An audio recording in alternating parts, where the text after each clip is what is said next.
Dans la parole d'introduction, on nous a lu que nous sommes les exécuteurs de la volonté de Dieu. Une parole très importante. Psaume 103, verset 21, je répète cela dans le psaume 103. Psaume 103, versets 20 et 21. Psaume 103, versets 20 et 21. Verset 20. Louez le Seigneur, vous ses anges, vous les héros puissants, qui accomplissez sa parole, obéissant à la voix de son commandement. Et ensuite, verset 21, louez le Seigneur, vous toutes ses armées, vous ses serviteurs, qui accomplissez sa volonté. Dieu révèle sa volonté à ses serviteurs et à ses prophètes. Il les envoie. Il avait des apôtres. Il avait vraiment des hommes qui étaient liés à lui, qui parlaient au nom de Dieu par l'onction et l'inspiration du Saint-Esprit, qui ont parlé de la part de Dieu. Oui, c'est Dieu qui parlait à travers eux. Nous pouvons lire quelque chose de similaire dans l'Épître aux Hébreux, au chapitre 1, versets 13 et 14. Hébreux 1, versets 13 et 14. Verset 13. À quel ange aurait-il jamais dit: assieds-toi à ma droite jusqu'à ce que je mette tes ennemis pour marchepied de tes pieds. Verset 14.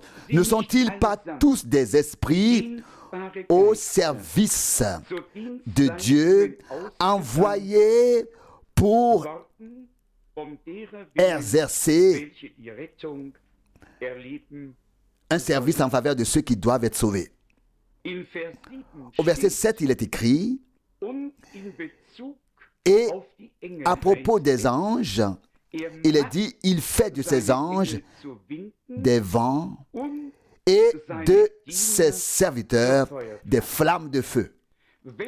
Si l'évangile est prêché avec ferveur dans l'esprit, cela se justifie. Car le Seigneur a lui-même dit, comme il est écrit ici, qu'il fait de ses serviteurs des flammes de feu. Aujourd'hui, deux choses me tiennent à cœur. D'une part, donner un bref aperçu de la situation politique dans la mesure où elle entre en jeu dans la prophétie biblique.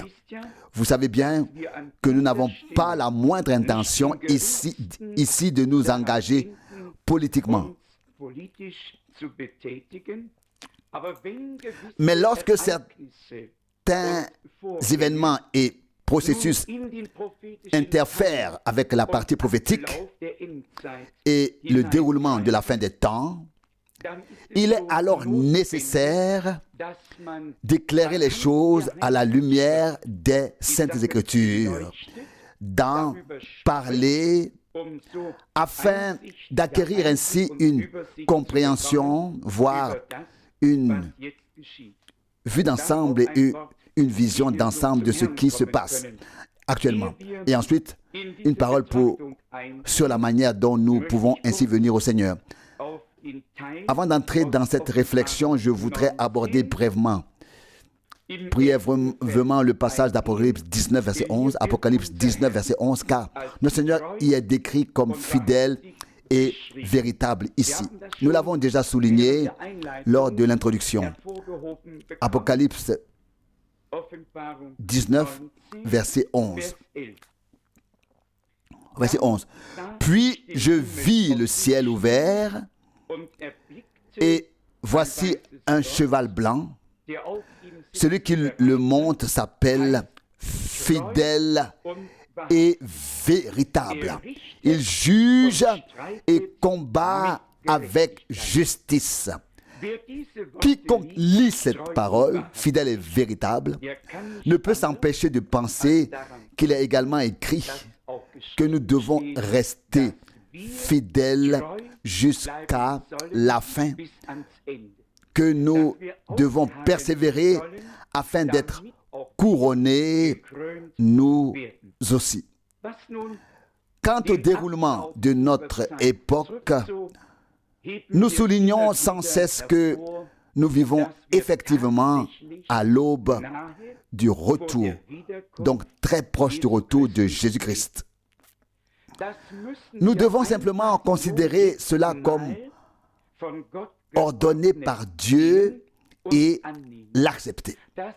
Ce ne sont pas des choses que nous imaginons ou que nous avançons, mais il faut dire tout simplement que le temps de la grâce, le jour du salut, a eu un commencement et qu'il aura une fin. Et lorsque ce jour du salut et de la grâce prendra fin, alors s'ouvrira le terrible jour du Seigneur, le jour des jugements divins, le jour qui brûlera comme une fournaise.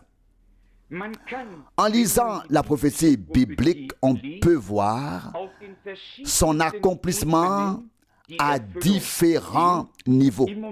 Pour l'instant, il s'agit principalement d'Israël et des nations environnantes.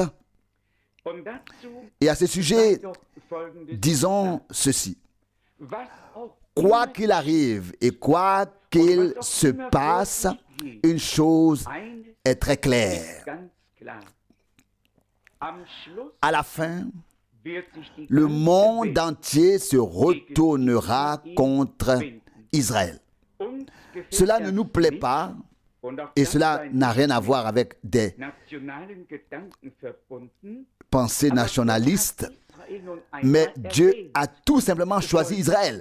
Dois-je remettre cela en cause? Dois-je remettre cela en question? Non. Nous disons avec le prophète Ésaïe que nous bénissons Israël au nom du Seigneur et que nous lui souhaitons bonheur et salut. J'ai apporté un article de journal sur le rêve particulier de Hussain. Et vous savez bien qu'il y a des gens qui se rêvent vraiment et d'autres qui rêvent de ce qu'ils ont en tête.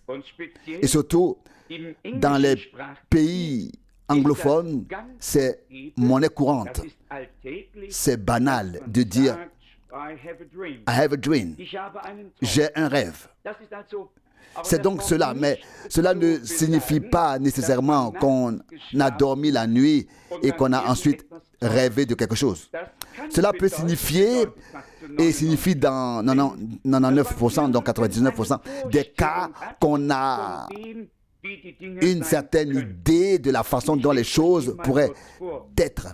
Et je vais vous le lire brièvement. Ce ne sont que quelques lignes. Message du prophète. Selon le journal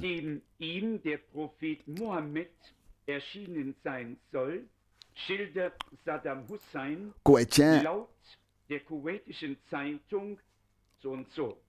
tel et tel, intitulé tel et tel, Saddam Hussein décrit ainsi son rêve dans lequel le prophète Mohammed lui serait apparu. Le prophète m'est apparu dans mon sommeil, belle chose. Tout de blanc vêtu, mais visiblement inquiet à propos de quelque chose. Ô prophète de Dieu, lui ai-je dit, que me demandes-tu? Et il a répondu, je suis venu, Saddam, pour attirer ton attention sur une grave erreur. Ça a l'air sympa. Qu'y a-t-il, ô prophète? Ai-je demandé.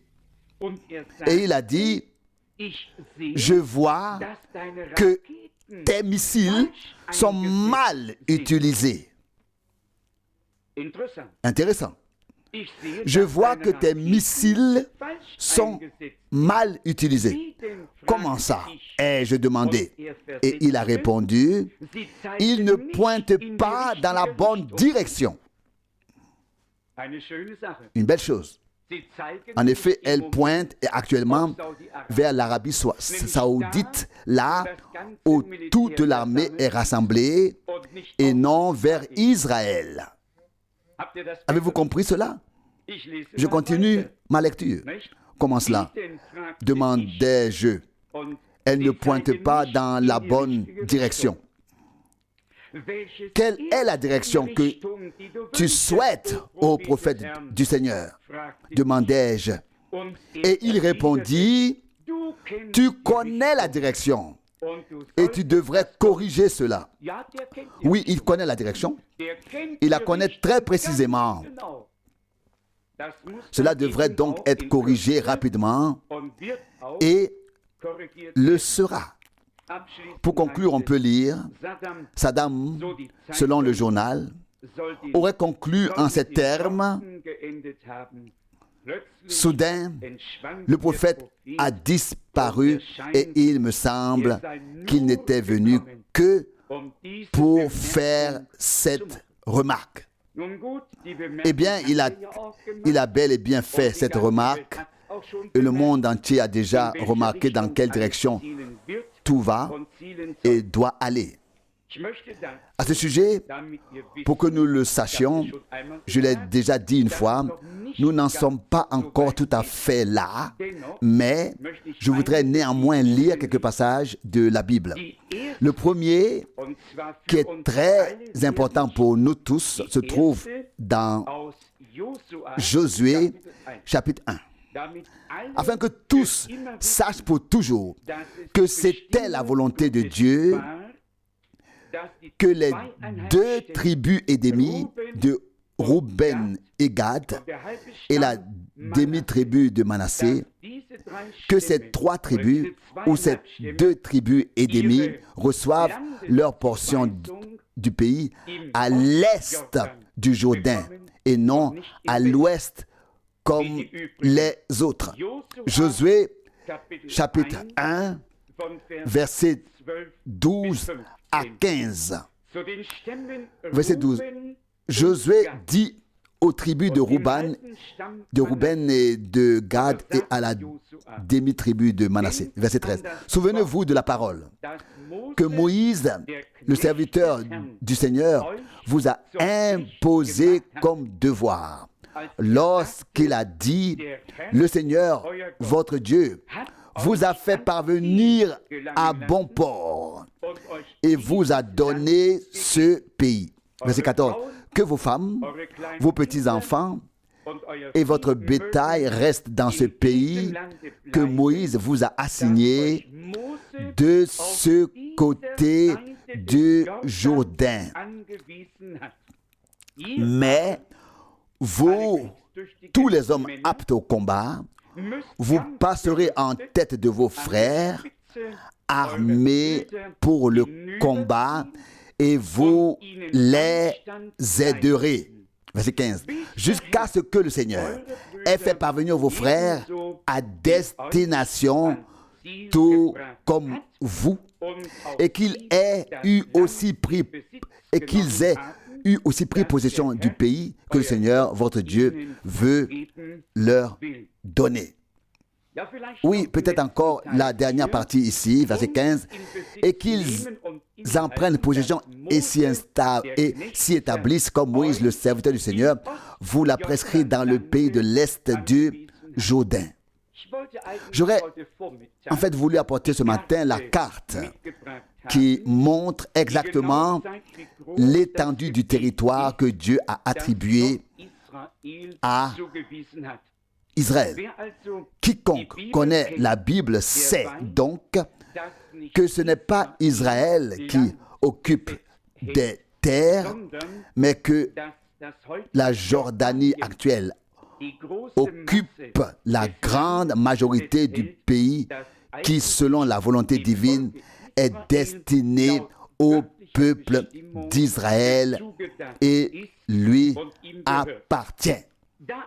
Mais comme les politiciens ne respectent pas la parole et ne la connaissent peut-être pas sous cet angle, ils doivent attiser les tensions pour pouvoir enfin porter le coup de grâce à Israël. Je voudrais lire à ce sujet quelques passages bibliques. Le premier est tiré d'Ézéchiel 38 et je souligne que nous n'en sommes pas encore là, mais que tous les préparatifs sont en cours afin que tout se passe bien plus tard. Actuellement, le problème se situe à l'est de Jérusalem, d'Israël. Lors de cette dernière bataille, ce sera au nord de Jérusalem, dans la plaine de Megiddo, qui se trouve exactement de l'autre côté du mont Carmel. Nous l'avons souvent observé lors de nos voyages en Israël. Ézéchiel 38, versets 4 à 8. On nous dit ici ce qui va se passer et qui y participera principalement. Ézéchiel 38, à partir du verset 4. Ézéchiel 38, à partir du verset 4. Je t'attirerai et je mettrai des crochets dans tes mâchoires et je te ferai sortir dans la plaine avec toute ta puissance de guerre, chevaux et cavaliers, tous en armure complète, une armée puissante avec des boucliers et des pavoirs. Verset 5. Parmi eux se trouvent des Perses, des Éthiopiens et des Libyens, tous munis de boucliers et de casques. La liste se poursuit jusqu'à la fin du verset 7. Je lis maintenant le verset 8. Verset 8. Après un certain temps, tu recevras l'ordre. À la fin des années, tu viendras sur un pays qui s'est remis de la guerre, qui a été rassemblé parmi de nombreux peuples sur les montagnes d'Israël, qui étaient restés désolés. Mais maintenant, il est revenu des peuples et il habite tous en sécurité. Juste après, dans le même chapitre 38, des versets 14 à 16. Deuxième partie du verset 14. Oui, en ce temps-là, lorsque mon peuple Israël habitera de nouveau en sécurité, tu partiras. Verset 15. Et tu viendras de ta demeure de l'extrême nord, toi et de nombreuses nations avec toi. Tous à cheval, une grande multitude et une armée puissante. Verset 16. Et tu t'avanceras contre mon peuple d'Israël comme un nuage de tempête pour recouvrir le pays. Cela arrivera à la fin des jours. Chapitre 39, Ézéchiel 39, versets 2 à 7. Je ne vais pas tout lire, juste très brièvement, les versets 2 et 3 peut-être. Verset 2. Je t'attirerai, je te mènerai par la bride et je te ferai venir de l'extrême nord et je te ferai venir sur les montagnes d'Israël et ainsi de suite. On pourrait en lire beaucoup.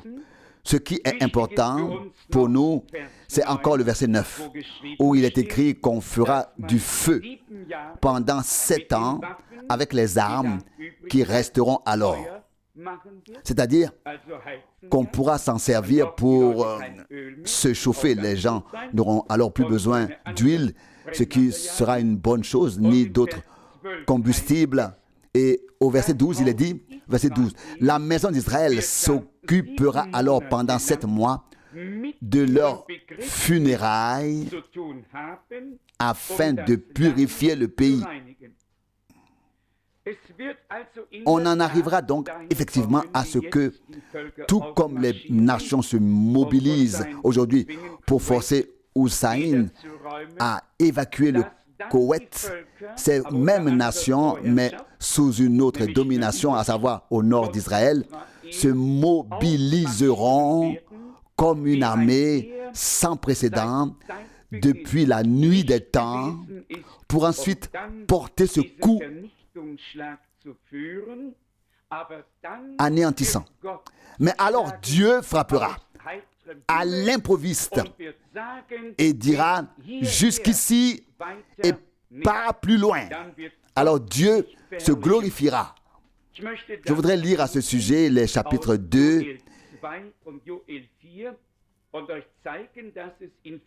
les chapitres 2 et 4 de Joël et vous montrer que cela est lié au jour du Seigneur, qui sera en effet un jour de jugement. Un jour de jugement. En ce jour du Seigneur, beaucoup de choses se produiront et l'une d'entre elles sera celle-ci. Joël, chapitre 2, versets 1 à 3. Sonnez de la trompette sur le mont Sion et faites retentir l'alarme sur ma montagne sainte, afin que tous les habitants du pays tremblent. Car le jour du Seigneur approche. Oui, il est tout proche. Et maintenant, je vous demande une chose. Prêtez bien attention à ce qui suit immédiatement l'introduction concernant le jour du Seigneur qui vient. Je lis le verset 2. Le verset 2. Un jour de ténèbres et d'obscurité, un jour de nuages et de nuit, comme l'aurore, une grande et puissante armée s'étend sur les montagnes, telle qu'il n'y en a jamais eu depuis l'éternité et qu'il n'y en aura plus jamais jusqu'aux générations les plus lointaines. Les plus lointaines. Ainsi, le jour du Seigneur est également lié à ce grand conflit militaire final sur le sol d'Israël. Et Dieu mettra donc fin là-bas à tous ceux qui ont osé s'avancer contre son peuple. Le concept de guerre sainte nous est également transmis dans les Saintes Écritures. Joël, chapitre 3, du verset 9, peut-être le verset 9, puis éventuellement jusqu'au verset 12. Joël 3, verset 9 à 12. Faites passer le message parmi les nations. Préparez-vous à la guerre sainte. C'est le slogan de tout le monde islamique. Pour eux, c'est une guerre sainte. Il y a eu les croisades de la communauté religieuse romaine qui étaient toutes des guerres saintes, soi-disant. Mais il s'agit maintenant de la dernière guerre sainte. On lit ensuite, verset 9, « Rassemblez les guerriers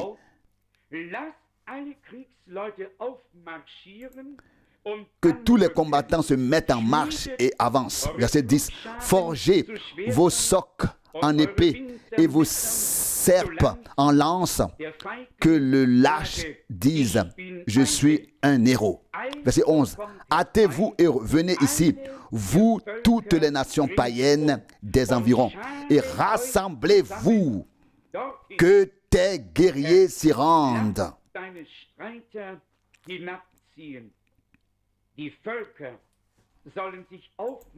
Verset 12, que les peuples se lèvent et descendent dans la vallée de Josaphat, car c'est là que je tiendrai mon jugement contre eux, contre toutes les nations païennes des environs.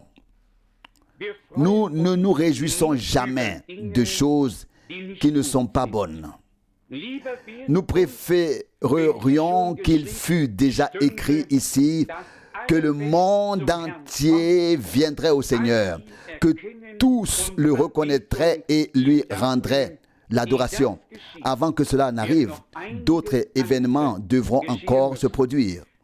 Le prophète Zacharie a déjà écrit comment se déroulera ce dernier affrontement, à savoir que le jugement punitif de Dieu s'abattra alors sur eux. Mais pas seulement cela, les armes, et pas seulement les armes, mais aussi les gaz toxiques qui ont déjà été préparés seront utilisés.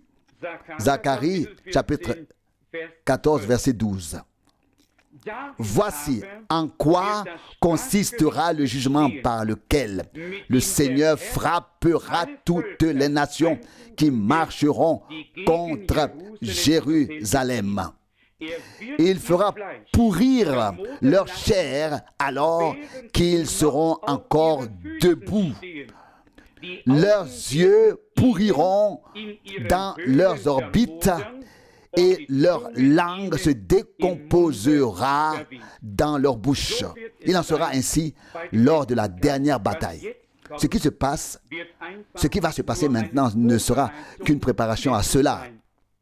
Et quoi qu'il en soit, une fois le Koweït évacué, la pression exercée sur Israël sera si forte qu'il devra céder la Cisjordanie et la bande de Gaza. Et ils ne le feront pas. C'est tout à fait clair, car c'est vital pour eux. Et alors viendra le moment où il y aura justement ce rassemblement des forces militaires comme il n'y en a jamais eu de pareil depuis des temps immémoriaux, comme nous l'avons lu. Les étapes menant à cela sont écrites dans le prophète Ésaïe. Tout ne se passera pas d'un seul coup. La fin sera bien sûr le coup le plus important. Mais dans le prophète Ésaïe, au chapitre 17, nous lisons Ésaïe 17, verset 1. Alors du verset 1. Oracle sur Damas. Sachez-le bien, Damas sera rayé de la liste des villes et deviendra un tas de ruines désolées. Verset 2. Abandonnées pour toujours. Ces villes seront livrées aux troupeaux. Ceux-ci y paîtront sans que personne ne les chasse. Verset 3.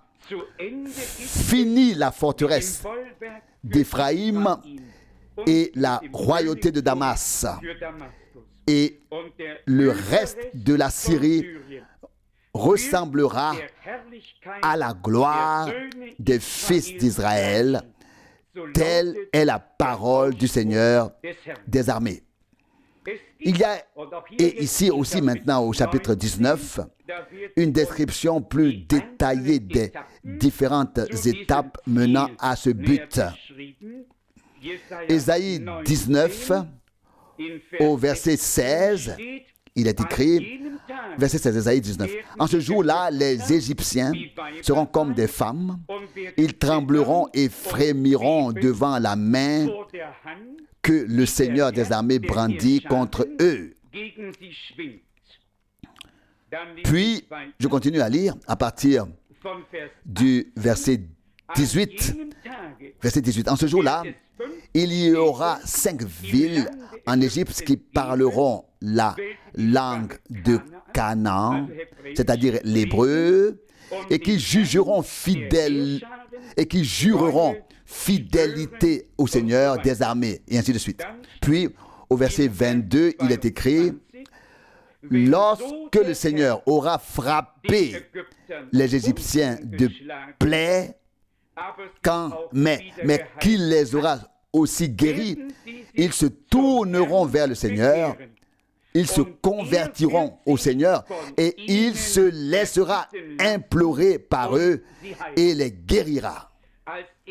Commençons par l'Égypte. Et vous savez bien que lorsque le traité entre l'Égypte et Israël a été conclu, le monde arabe tout entier s'est retourné contre l'Égypte. Et il est encore écrit ici à partir du verset 23, déjà en rapport avec la Syrie ou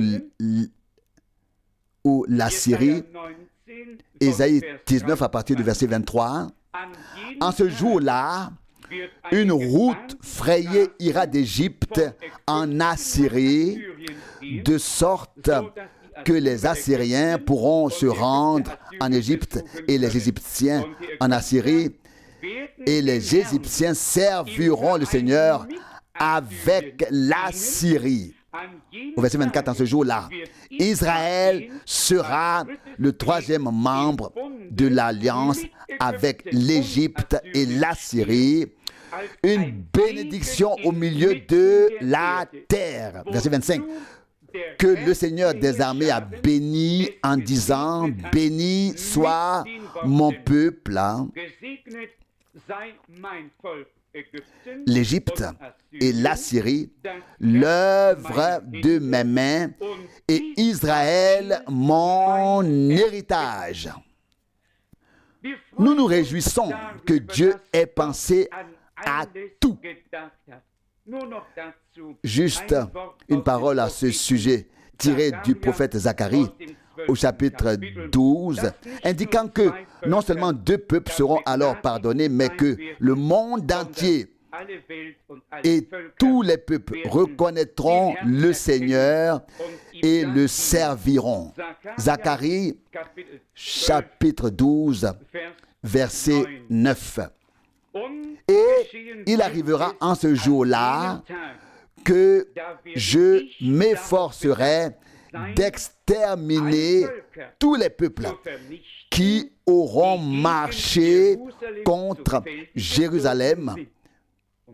Et maintenant, chapitre 14, verset 16. Zacharie 14, verset 16. Après cela, tous ceux qui, parmi toutes les nations, seront restés en vie après avoir marché contre Jérusalem, monteront d'année en année pour se prosterner devant le roi, le Seigneur des armées, et pour célébrer la fête des tabernacles. Comme je viens de le dire, Dieu a un plan magnifique. Mais comme l'humanité s'oppose à lui et que les peuples sont sous la domination de l'ennemi, ne pouvant ainsi se soumettre à la volonté de Dieu, il faudra finalement recourir à la force pour accomplir le jugement final afin que les survivants de ces peuples puissent alors servir le Seigneur. Au fond, ce ne sont jamais les gens dans ces pays, mais les dirigeants de ces peuples qui provoquent toute cette détresse. Si l'on s'adressait aujourd'hui aux masses populaires dans les différents pays, et qu'on leur demandait, voulez-vous vraiment que telle ou telle chose arrive? Ils ne le veulent pas. Mais les dirigeants qui sont sous la domination de Satan doivent faire certaines choses car ils ne peuvent pas faire autrement.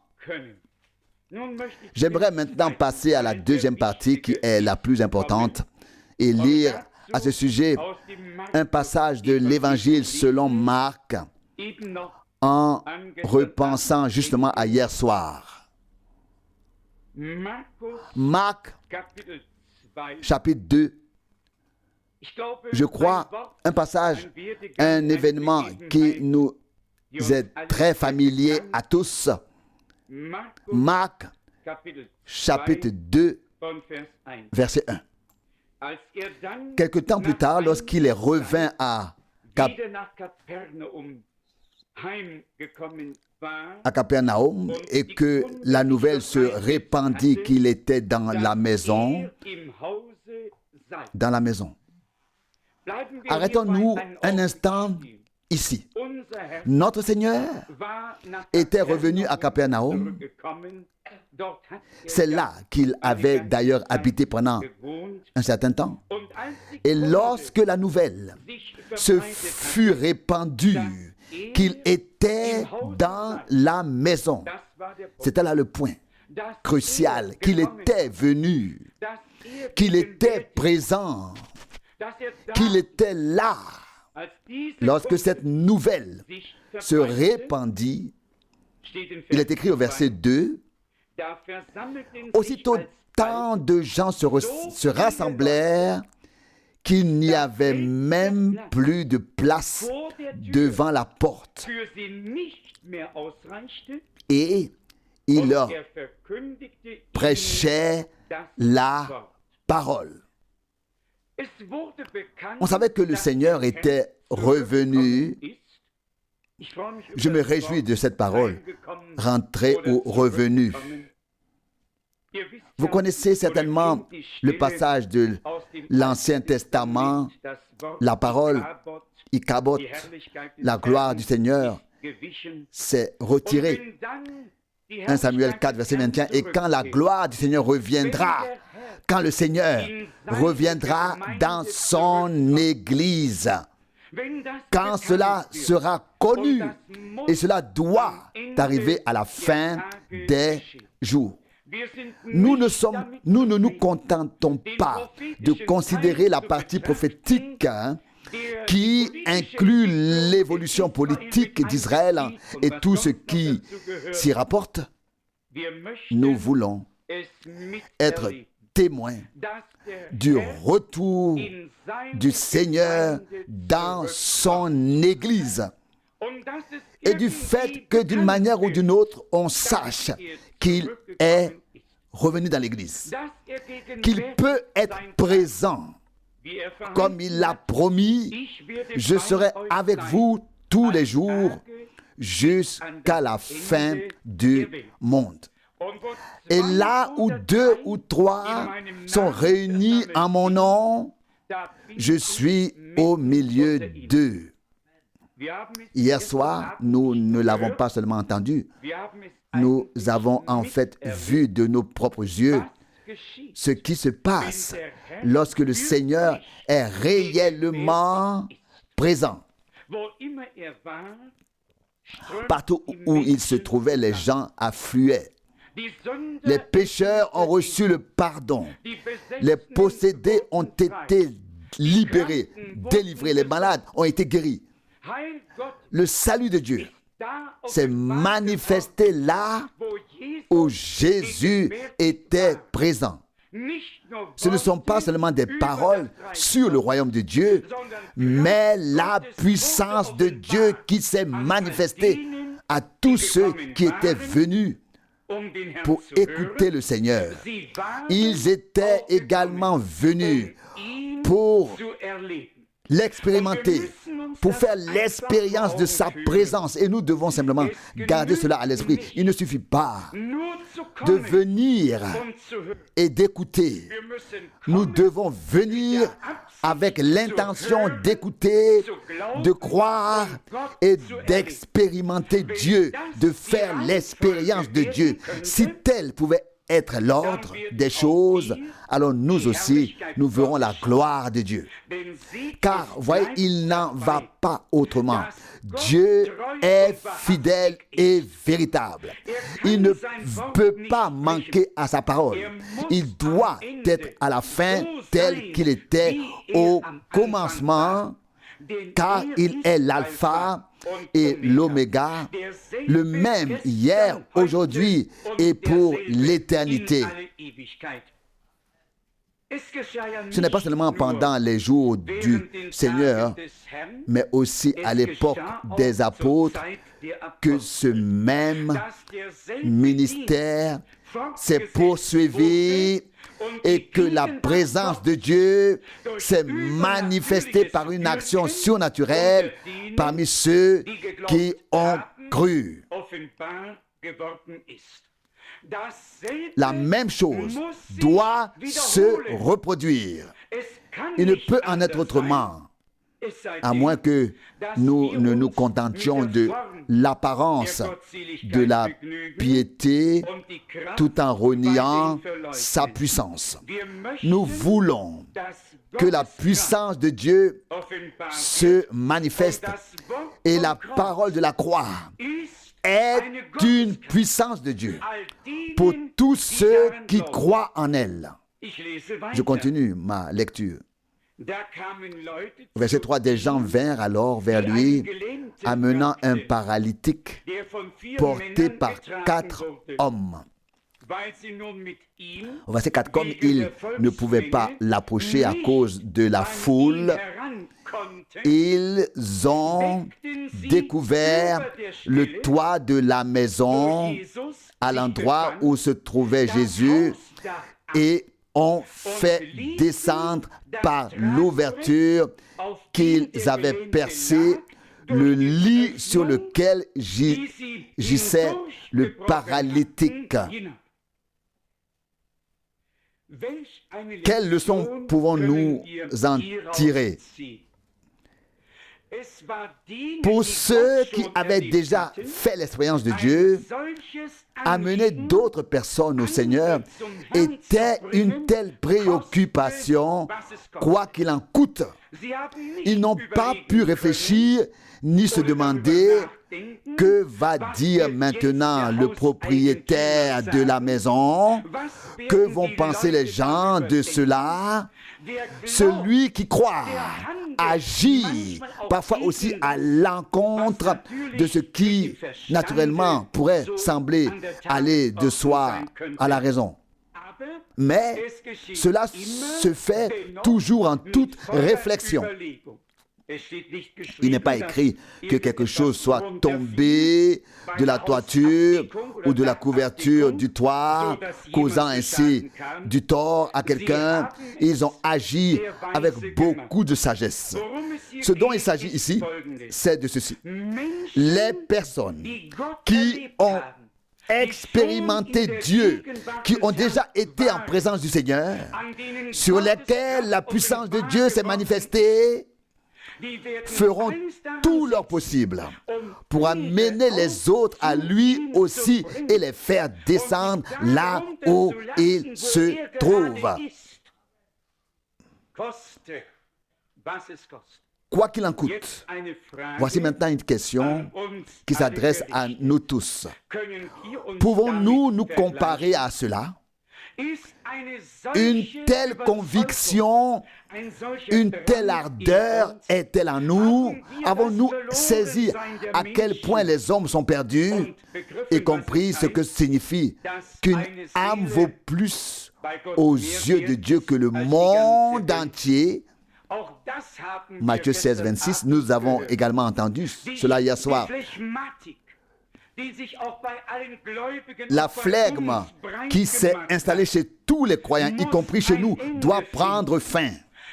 Nous devons faire une nouvelle expérience avec Dieu. Un zèle saint doit s'emparer de nous afin que nous puissions dire aux autres de manière convaincante de quoi il s'agit. Si nous ne parlons pas par conviction, les autres seront-ils alors convaincus par ce que nous disons? Certainement pas. Il doit s'agir d'un témoignage frais et vivant de ce que nous avons personnellement expérimenté, vécu avec Dieu. Et alors, les autres remarqueront, eux aussi, que cela ne vient pas d'ici, en haut d'une réflexion de la tête, mais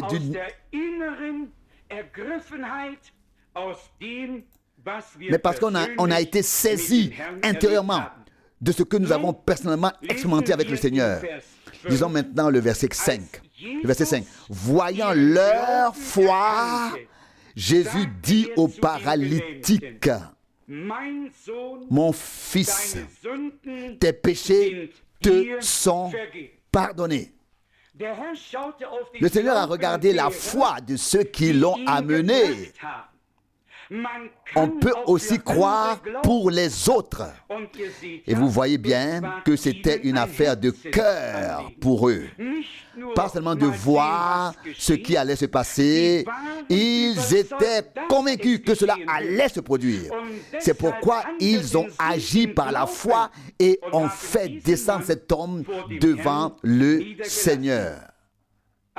Lorsque Jésus leva les yeux et vit leur foi, à savoir la foi de ceux qui avaient enlevé le toit, qui avaient fait l'ouverture, qui avaient tout mis en œuvre pour faire descendre cet homme. Verset 5. Lorsque Jésus reconnut leur foi, il dit au paralytique, mon fils, tes péchés te sont pardonnés. C'est la première chose. D'abord, la guérison de l'âme, la communion avec Dieu, le pardon qui nous a été donné. C'est toujours la première chose. Mais ce n'est pas la dernière. La guérison physique telle que nous la voyons en fait réellement partie. Verset 5. Lorsque Jésus reconnut leur foi, il dit au paralytique, il leva les yeux et vit leur foi, mais ensuite il ne s'est pas adressé à ceux qui avaient cru, il s'est adressé à celui qui était dans le besoin, qui avait besoin d'aide. C'est à lui qu'il a dit, mon fils, tes péchés te sont pardonnés. Le Seigneur ne peut rien dire de plus grand, ni de plus important à un être humain. S'il peut t'interpeller aujourd'hui et te dire, mon fils, ma fille, tes péchés te sont pardonnés. C'est là le message le plus puissant que Dieu puisse adresser à un être humain. Tes péchés te sont pardonnés. Et nous l'avons suffisamment souligné. C'est d'ailleurs écrit dans Luc 24 et dans d'autres passages que la repentance et le pardon des péchés doivent être prêchés à toutes les nations. Dieu ne voulait pas d'une institution avec tout un attirail, avec des autels décorés, recouverts d'or et ainsi de suite, avec de nombreuses bougies pour que les gens soient tellement impressionnés par un bâtiment qu'ils croient devoir l'adorer. Oui, qui et quoi? Le faste. Peut-être la splendeur du bâtiment, cela ne se passe certainement pas comme il faut. Dieu veut être adoré, et cela en esprit et en vérité. Il m'arrive de temps en temps juste pour voir, que ce soit à la cathédrale d'Aix-la-Chapelle, à celle de Cologne ou dans d'autres villes de ce genre. Dans ma jeunesse, j'ai visité de tels lieux, j'ai observé ce qui s'y passait. Les gens sont émerveillés, très impressionnés. Toute cette pompe qu'on y voit. Oui. Et puis s'ajoute la dévotion. Oui, quelle dévotion? Où va-t-elle? Tout cela détourne de la simplicité dans laquelle Dieu s'est révélé en Christ. Et toutes les choses qui détournent de cela ne viennent pas de Dieu. L'avons-nous compris? Je ne l'oublierai jamais. J'ai vu une statue, c'était, je crois, à Manille, à l'hôtel Hilton, qui était censé représenter le Christ en cuivre, et tout cela était tellement abîmé par les intempéries et pourri. J'ai failli le dire. J'en ai eu tellement de peine. Mais ensuite, j'ai regardé à nouveau les gens entrer dans cette petite chapelle, et ils se sont prosternés. Oui, devant qui? Devant cette image, devant cette statue, peut-être ce n'est pas le Christ de Dieu. Notre Seigneur Jésus-Christ est ressuscité des morts le 3e jour. Il vit. Il a parlé du royaume de Dieu pendant 40 jours avec ses disciples. Puis il est monté au ciel où il siège désormais à la droite de la majesté et attend que tous ses ennemis soient placés comme un marchepied sous ses pieds. Et il est écrit, tu ne te feras point d'image taillée ni de représentation quelconque des choses qui sont en haut dans les cieux, ni de ce qui est en bas sur la terre. Et ainsi de suite. Ne leur rends pas hommage et ne les adore pas. Je suis vraiment désolé. Cela me fait mal de devoir aborder ces sujets. En réalité, nous préférerions suivre le grand nombre sans rencontrer la moindre résistance. Mais nous ne le pouvons pas, car nous avons une responsabilité devant Dieu envers les hommes. Dans Jean 4, verset 24, il est écrit que Dieu cherche des adorateurs, qu'il adore en esprit et en vérité. Et Dieu est esprit. C'est pourquoi il doit être adoré en esprit et dans la vérité. Vous savez qu'en ce lieu, nous ne disons rien sur qui que ce soit, mais j'ai tout un livre sur Fatima et sur toutes ces personnes, y compris le dernier pape qui y rend son hommage émerveillé devant la statue de Marie, qui a d'ailleurs coûté très cher. Si un prophète, un apôtre avait vu cela, je crois qu'ils auraient fait comme Ézéchias et pris un marteau pour la briser. Du service divin s'est transformé en idolâtrie. Le service divin s'est transformé en idolâtrie. Et il faut le dire aux gens, ils sont induits en erreur au nom du Christ. Et cela ne doit pas être. Il est important que nous reconnaissions que la réformation se poursuit jusqu'à ce que l'on atteigne le point où, à la fin, maintenant, avant le retour du Seigneur, l'Église de Jésus-Christ,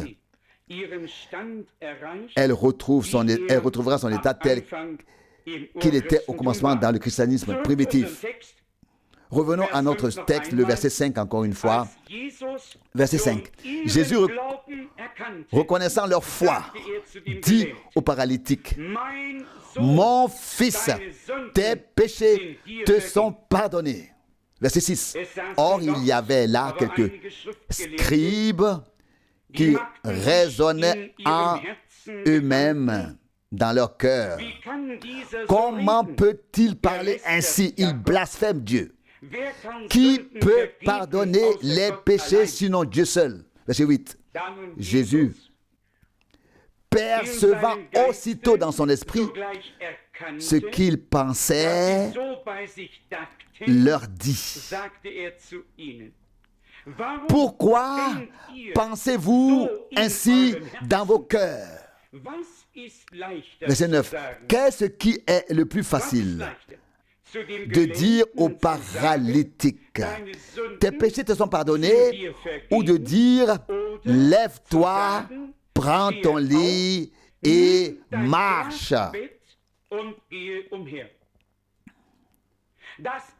L'un ne peut certes pas être vérifié, mais l'autre oui. Si l'on n'entend que la première phrase et qu'on nous dit « tes péchés te sont pardonnés », qui peut vérifier si quelque chose s'est produit dans l'âme ou non? Mais nous savons que lorsque le Seigneur le dit, cela se produit, même si on ne le voit pas de ses yeux ou si on ne peut pas le vérifier. Mais pour confirmer la réalité de ce qui se passe intérieurement, le Seigneur a également intégré l'aspect extérieur dans son ministère et a demandé ici, qu'est-ce qui est le plus facile à dire? Tes péchés te sont pardonnés, ou lève-toi, prends ton lit et rentre chez toi. Pour nous tous, il est clair que si, en tant que prédicateur de l'Évangile, je pouvais dire à quelqu'un, tes péchés te sont pardonnés, cela est possible cela va encore. Cela va encore. Mais si je devais dire à quelqu'un allongé sur un lit de camp, prends ton lit et rentre chez toi, ce serait déjà un peu plus difficile. Ma langue s'en trouverait peut-être un peu nouée. Pour notre Seigneur, les deux étaient identiques, étaient faciles. Il avait le pouvoir de pardonner les péchés, il avait le pouvoir de guérir les malades. Et il a ce même pouvoir aujourd'hui. Et il a dit, peut-être faudrait-il relire cela afin que tous sachent que c'est ainsi qu'il est écrit dans la Bible. Il a vraiment dit, lors du premier envoi, celui des 10, puis encore lors de celui des 70, lors de celui des 70. Mais ici, je vais lire le premier envoi dans Matthieu au chapitre 10, verset 6. Matthieu 10, verset 6. Matthieu 10, verset 6. Allez plutôt vers les brebis perdues de la maison d'Israël, verset 7. En chemin, prêchez le royaume des cieux est tout proche. Verset 8. Guérissez les malades, ressuscitez les morts, purifiez les lépreux, chassez les esprits impurs, les mauvais esprits, vous avez reçu gratuitement, donné gratuitement. Cela fait partie de la proclamation de l'Évangile. Cela fait partie.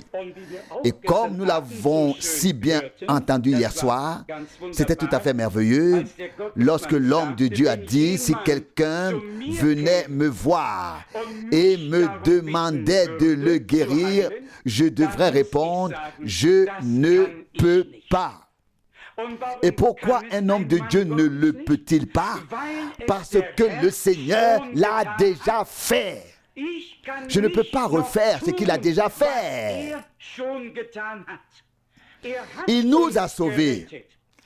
Il nous a pardonnés. Il nous a guéris. Nous avons affaire à une œuvre de rédemption accomplie et achevée. En tant que prédicateurs de la parole, nous ne faisons que dire aux gens ce que Dieu a déjà préparé et ce qu'il a déjà fait. Nous pouvons dire à ceux qui croient de tout leur cœur que Dieu leur a pardonné en Christ. Le pardon t'a été accordé. Ce n'est pas comme, excusez-moi, dans la communauté religieuse romaine où l'on se confesse puis où l'un pardonne à l'autre et quelqu'un a bien demandé, oui, mais qui pardonne à celui qui pardonne aux autres? Qui l'absoute? Il est acquitté par qui? Et tout à la fin, on a extrapolé toute cette affaire et la question suivante s'est posée. Oui, et qui pardonne au chef suprême? Car ce sont eux qui ont accumulé le plus de fautes au cours de l'histoire de l'histoire de l'Église. Qui leur pardonnera? Voyez-vous, ce ne sont pas les hommes qui pardonnent, c'est Dieu qui pardonne. Mais lorsque nous proclamons l'Évangile, nous proclamons le pardon que Dieu nous a accordé à tous par grâce. Et celui qui peut y croire peut en faire l'expérience et n'a plus qu'à en remercier Dieu. Ici dans Marc 2, je crois que nous avons une très bonne leçon. Je vais peut-être finir de le lire. Il est dit ici d'abord, oui, au verset 10. Marc 2, verset 10. Finissons ici. Afin que vous sachiez que le Fils de l'homme a le pouvoir de pardonner les péchés sur la terre. Sur ce, il dit au paralytique, je te le dis au verset 11, lève-toi, prends ton lit et va chez toi.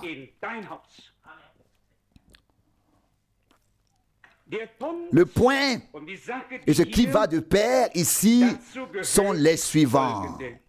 Il est écrit au verset 10, afin que vous sachiez que le Fils de l'homme a le pouvoir de pardonner les péchés sur la terre. Si l'on relit attentivement le mandat missionnaire, le Seigneur dit, je vous donne le pouvoir sur toute la puissance de l'adversaire. Et avant que le Seigneur ne donne le dernier commandement missionnaire dans Matthieu 28, il a dit: tout pouvoir m'a été donné dans le ciel et sur la terre. Et il a donné ce pouvoir et cette autorité divine.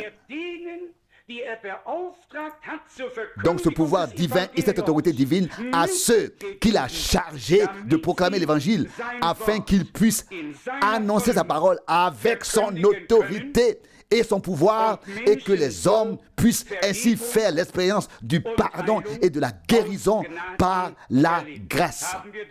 L'avons-nous compris? C'est un appel divin qu'on reçoit. Ce n'est pas Paul qui l'a fait, ni un homme de Dieu particulier de notre génération. C'est la puissance de Dieu qui accompagne la proclamation de l'Évangile. Car la parole de la croix est une folie pour ceux qui périssent. Mais pour ceux qui croient, elle est la puissance de Dieu. Et ainsi qu'il soit également manifeste chez nous que non seulement nous avons prêché le même évangile, mais que Dieu fait advenir les mêmes choses en accompagnement, en confirmation, qu'il pardonne les péchés, qu'il touche aussi les malades et les guérisse. Nous avons alors la confirmation que quelque chose s'est également produit à l'intérieur, mais que ce soit à l'intérieur ou à l'extérieur, ou les deux, ou séparément, Dieu agit selon ce dont nous avons tous besoin. Dans tous les cas, il est vrai que le Seigneur, à l'époque comme aujourd'hui, ne laisse pas sa parole revenir sans effet, mais la confirme. Résumons brièvement. Les gens ont entendu dire que le Seigneur était revenu. Ils savaient exactement où il se trouvait. Et la foule s'est rassemblée.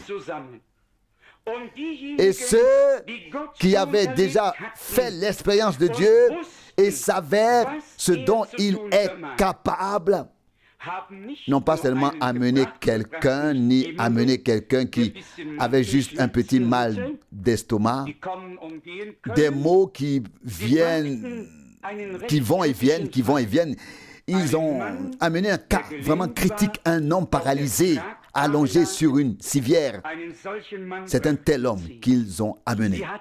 Ils avaient la foi et ils voulaient que le Seigneur soit honoré et glorifié. Ils ont amené un cas grave, un cas difficile. Nous, en tant qu'êtres humains, si nous avions le choix, nous choisirions toujours le cas le plus facile, pour que la chose promette un peu de succès. Succès. Avec Dieu, c'est exactement l'inverse. Plus la détresse est grande, plus le cas est difficile, mieux c'est pour le Dieu Tout-Puissant. N'a-t-il pas dit: y a-t-il quelque chose qui soit impossible à Dieu? Et nous ferions bien de temps en temps de lever les yeux vers le ciel et de dire: Seigneur, Créateur du ciel et de la terre, toi qui as fait exister par ta parole toute puissante l'univers tout entier. Et si tu prononces une parole aujourd'hui, alors cela se réalise. Si tu dis à un aveugle, vois, alors l'aveugle voit. Si tu dis au paralytique, sois guéri, alors il est guéri. La parole de Dieu est la parole de Dieu.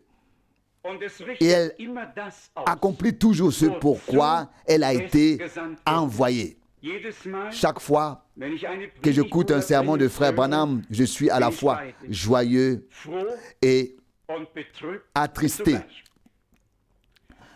Joyeux que Dieu ait trouvé un homme de notre génération, un vase très simple, qu'il a pu utiliser et bénir. Un homme qui voyait réellement des visions, comme les prophètes. Je n'oublierai jamais le jour où je me suis assis face à lui et où le 3 décembre 1962, il m'a répété mot pour mot ce que le Seigneur m'avait dit le 2 avril de la même année. J'ai personnellement vu, non seulement de mon âme, de mon esprit et de mon corps, mais j'ai aussi été témoin de la manière dont Dieu l'utilisait. Cela me remplit de gratitude, de reconnaissance, de savoir que Jésus-Christ n'est pas seulement le même, mais qu'il se révèle véritablement comme le même et qu'il a confirmé la vérité de la parole de l'Évangile.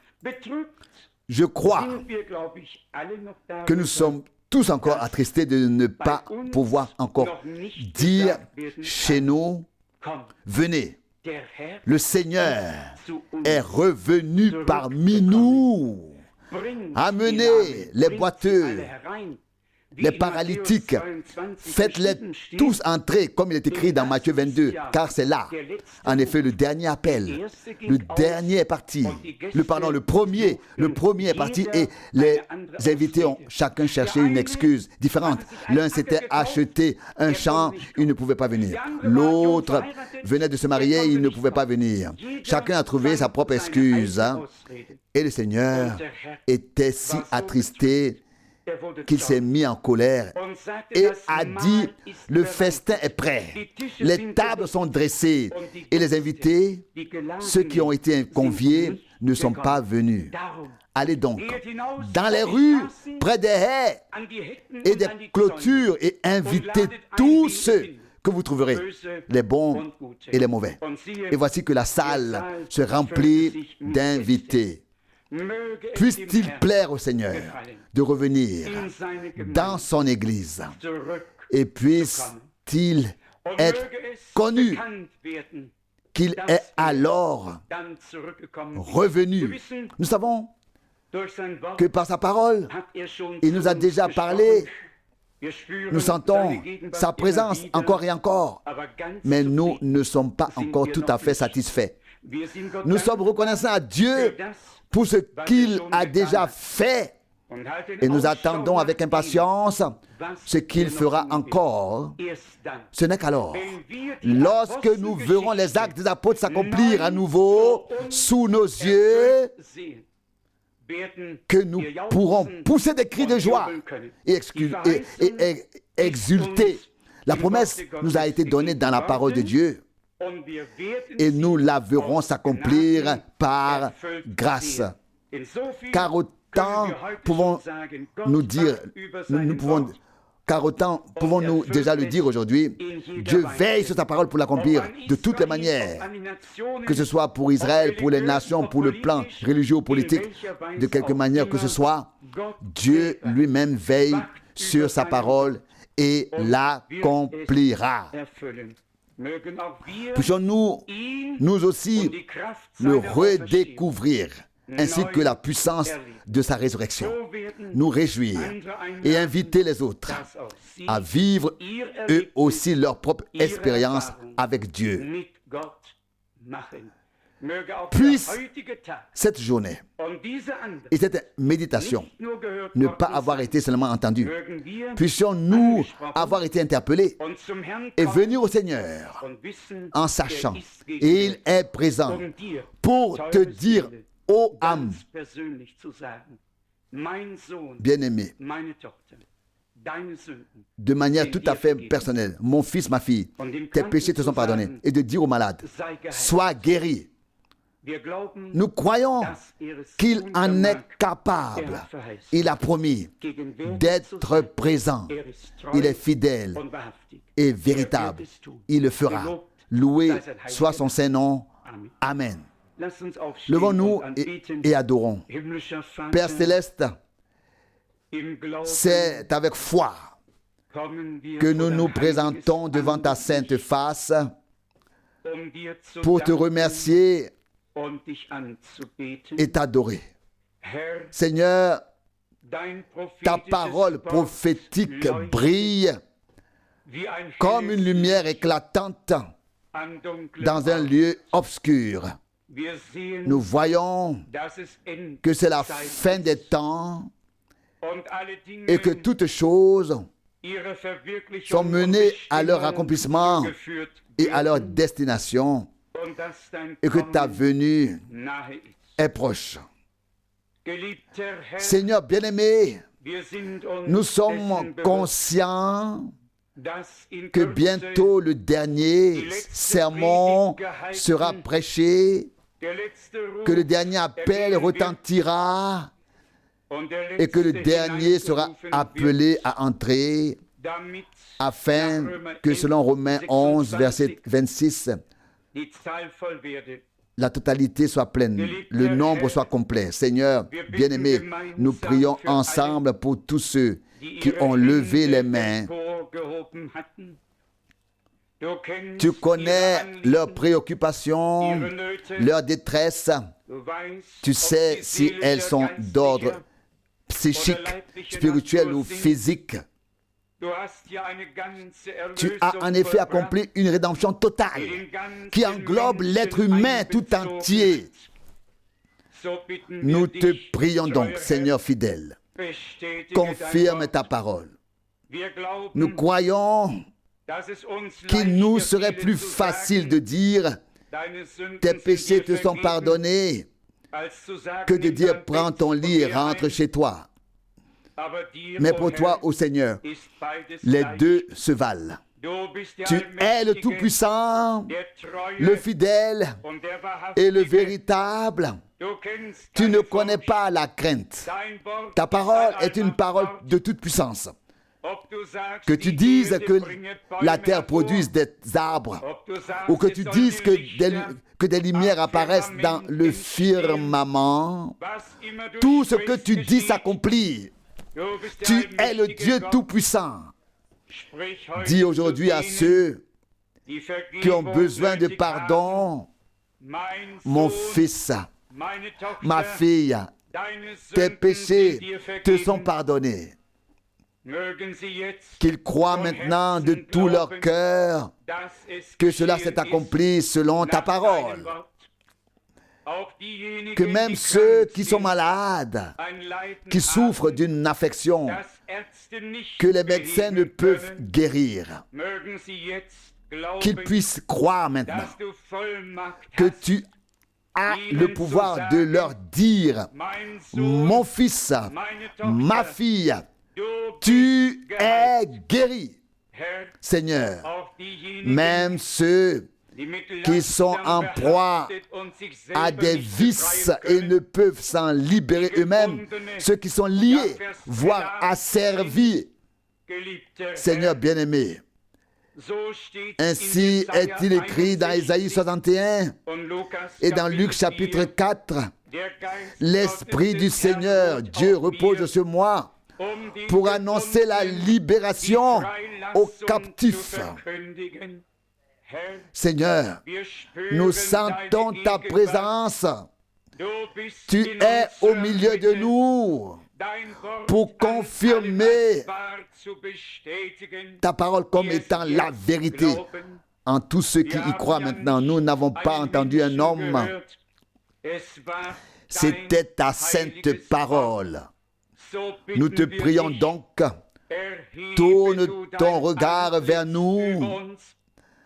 Accorde-nous le pardon total, la purification et la sanctification, d'être imprégné de ton esprit jusqu'au renouveau et à la nouvelle naissance par le Saint-Esprit.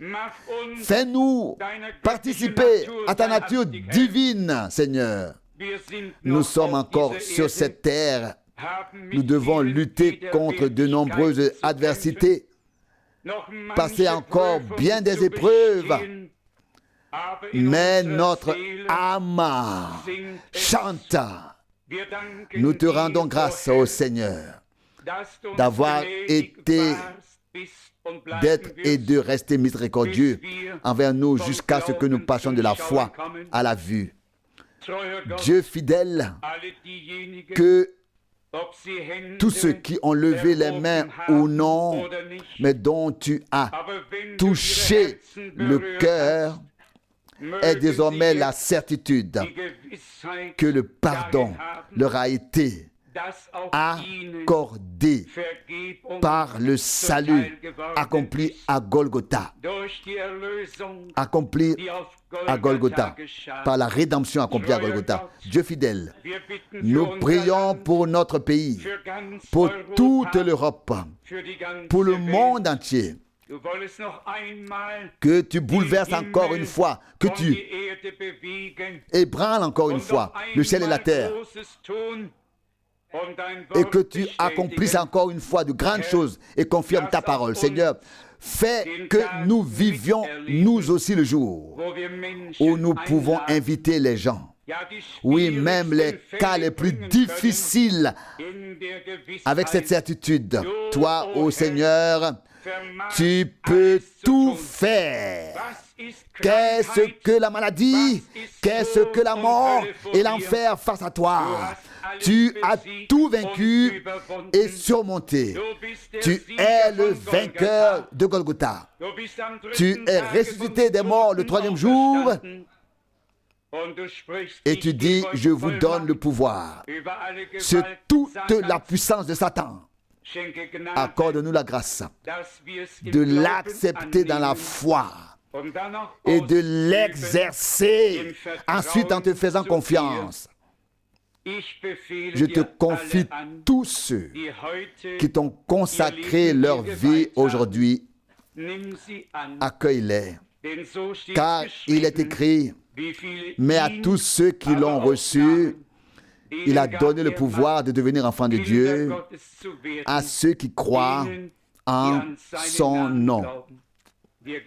Nous croyons. Et c'est pourquoi cela s'est accompli, pour la gloire et la louange de ton nom. Nous t'en rendons grâce au nom de Jésus. Amen.